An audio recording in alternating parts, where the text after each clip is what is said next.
Hi കൂട്ടുകാരെ, നമ്മൾ ഇന്ന് ഉണ്ടാക്കാൻ പോകുന്നത് നമ്മളെ ഉച്ചക്ക് ചോറ് വെക്കുന്ന പൊന്നിയരി കൊണ്ടുള്ള സൽക്കാരം.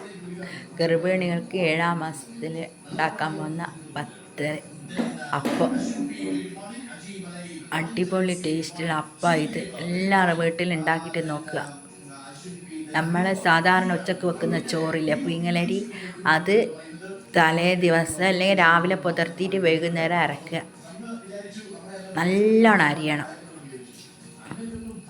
അങ്ങനെ നമ്മൾ ഇത് മറിച്ചിടൂല, ഇതിങ്ങനെ പാർന്നിട്ട് ഇങ്ങനെ ആക്കിയിട്ട് ഇതാക്കണം. അതായത് ഇതിൻ്റെ വല്ല നല്ല ആരും ഇതും എല്ലാം വരും. ഇതെങ്ങനെയാണ് ഉണ്ടാക്കുന്നതെന്ന് ഞാൻ പറഞ്ഞുതരാം. നമ്മൾ ഉച്ചക്ക് വെക്കുന്ന ചോറാന്ന് അരിയാന്ന്, ഒന്നെങ്കിൽ പൊന്നിയരി, നമ്മൾ പൊന്നിയരി എടുത്തത് ഉച്ചക്ക് വെക്കുന്ന ചോറ്. അങ്ങനെ പൊന്നിയരി നമ്മൾ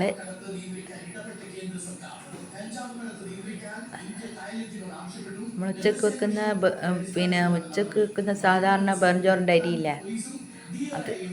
അങ്ങനെ ഞാൻ ഒരു നായി അരിയാണ് പുതിർത്തിയത്. അത് പുതിർത്തി കഴുകി ഒരു 10 മണിക്കൂർ പുതിർത്താൻ വെച്ചേക്ക്. അങ്ങനെ നമ്മൾ അരിയെല്ലാം പുതിർത്തി വെച്ചതാണ്. അങ്ങനെ നമുക്ക് മിക്സിയിലിട്ടിട്ട് അരക്കണം. അതിന് വേണ്ടുന്ന പഞ്ചസാര, ഒരു നായി അരിക്ക് നമ്മൾ അരനായിയോളം പഞ്ചസാര വേണം. ഒരു നായി എന്ന് പറഞ്ഞാൽ 500 ഗ്രാം അരിക്ക് നമ്മൾ 250 പഞ്ചസാര നമുക്ക് എന്തായാലും വേണം. നമ്മൾ അരിയുടെ കൂടെ തന്നെ ഈ പഞ്ചസാര ഇട്ടിട്ട് നമുക്ക് നല്ലോണം അരച്ചിട്ട് എടുക്കണം. നല്ല മഷി പോലെ അരിഞ്ഞ് കിട്ടണം. ഗ്രൈൻഡർ ഉണ്ടെങ്കിൽ ഗ്രൈൻഡറിൽ, മിക്സി നല്ലോണം അരിയുന്ന മിക്സി ആണെങ്കിൽ മിക്സിയിൽ നിന്ന് അങ്ങ് അരച്ചിട്ടെടുക്കുക. നമുക്ക് 3/4 അരിഞ്ഞു കഴിഞ്ഞാൽ നമുക്ക് പഞ്ചസാര ഇടണം.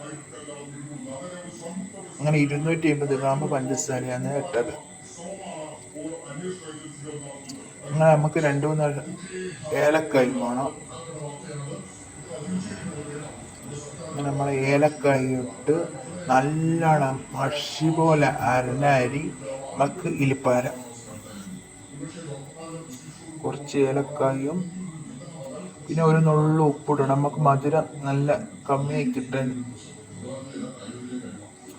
വീഡിയോ കാണുന്ന എല്ലാവരും ലൈക്ക് ചെയ്യണേ, ഷെയർ ചെയ്യണേ, കമൻറ്റ് ചെയ്യണേ, സബ്സ്ക്രൈബ് ചെയ്യണേ പ്ലീസ്.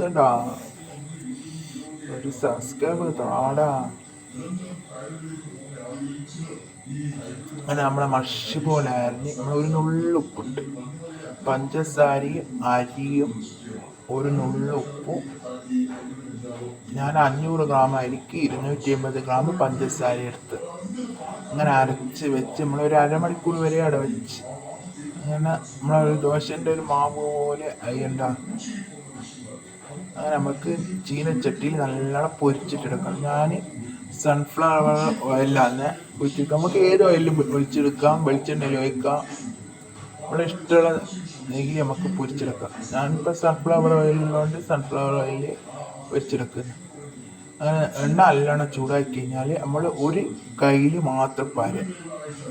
ഈ കയ്യിൽ കണ്ട ഈ കയ്യിൻ്റെ അളവിൽ വരാം. ഇത് മറിച്ചിടാനൊന്നും പറ്റൂല. ഇത് നമുക്ക് ഇങ്ങനെ ഇളക്കി ഇളക്കി ഇളക്കി അങ്ങനെ കൊടുക്കും. ഓരോ